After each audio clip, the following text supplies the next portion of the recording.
Yes, I'm well aware I've done this one before. I did it with the dog last time, but I'm doing some content for the VR channels and so on, so I'm doing it again. And it's also a great aircraft, so let's do a quick recap. This is a PBY Catalina, and it is known generally as the Cat, or it was called the Dumbo by the people who used it for air sea rescue.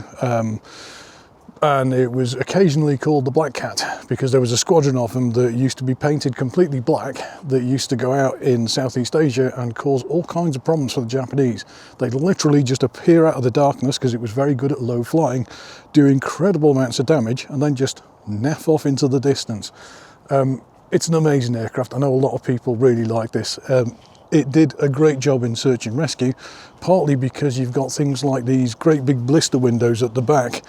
These give you an incredible amount of view as you're flying around, but when you look at this plane, there's essentially little windows everywhere. There's like little windows at the tail, in the midsection, in the wing mast, in the front of the nose, in the side there. Obviously the pilots have windows. There's even a little window in the wheel bay, just there, yeah. So yeah, covered in windows, so very good for spotting people who are stuck out to sea. But on top of that, it's also very much, it's a boat as much as it is a plane. It's quite a broad hull. The fuel tanks are low to give it ballast, and the later versions had more fuel tanks to give it that extra range.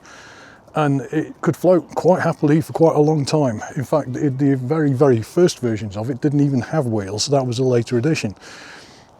And the point of it was that it was so successful in that role, when the Indianapolis got sunk, one of these found survivors, and because there was too many in the water for it to take off again, it basically just landed in the water, and they were all stood across the entire of the top structure of the wings. They were just covered, it was covered in sailors, and they sat there in the water just bobbing up and down and waited for conventional boats and so on to come and take them away. And the whole point of that was that you know, they got into a little trouble for it, as it turns out. But the point was that if you're not in the water, you're not going to get bitten by sharks. So that's, you know, a great thing to have on it. But incredible airframe for its time. But even now, it's still a decent airframe, just because there's a company that's actually bought these out, bought out the design rights for the PBYs. And they're basically going to change out the piston engines for turboprops. There's a few other little aviation enhancements, but essentially they're just going to rebuild this aircraft and start re-releasing this aircraft as a modern version without a huge amount of change to the actual lines of the aircraft itself, because it is just a really good design. It's a solid bit of aircraft. I'm going to move the camera so that the 3D people can have other views of it. Before I go into the rest of the aircraft, just another bit for, well, this is mainly for the people who are watching it in 3D, but if you look up here, you can see there's like a little triangle cutout, and there's a bit of a lumpy bit on the end. Now, quite often you might be forgiven for thinking it's just like a wingtip fuel tank or something, but it's actually a float. And what happens is when it comes in and lands on water, you can lower this down, and then it will add as like an extra buoyancy aid to prevent risk of capsizing. Again, adding to that general stability of it as an aircraft, as a boat, because it is a boat that's a plane. And the reason it folds up again is because once you're in the air and you're wanting to carry on, this is an aircraft that you want to have a really long loiter time and a good cruise speed, a cruise duration, all that kind of thing. So aerodynamics is important, so it folds up to make the wingtips more aerodynamic and make them useful again. So it literally transforms itself from a more aerodynamic airplane into being a more stable boat when it's actually in the water.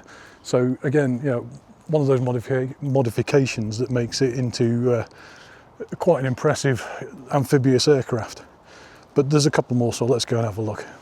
Back here a little closer up, you can just see just how big this blister window is. It gives you a really good view. So as an observation platform, it made this Cat into a really good platform to get out into the sea, where things like air sea rescue or finding enemy shipping is important. I mean, after all, this thing found Japanese ships. It was the first aircraft to find the Bismarck.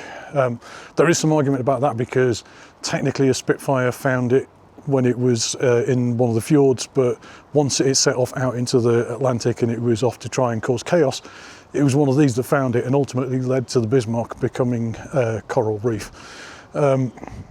So yeah, and that's not its only example. There's actually a whole list of examples of this being the first aircraft to find shipping, very important shipping, battle shipping. It ruined things for the Japanese and it ruined things for the Germans.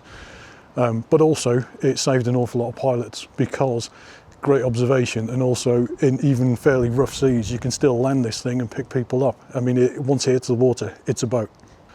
The super eagle-eyed amongst you will have maybe noticed that actually there is very little in the way of coverage on the control surfaces, on the flaps back here and on the ailerons and so on. Reason for that is because the wings are aluminium in construction, except for the control surfaces, which were all covered in material.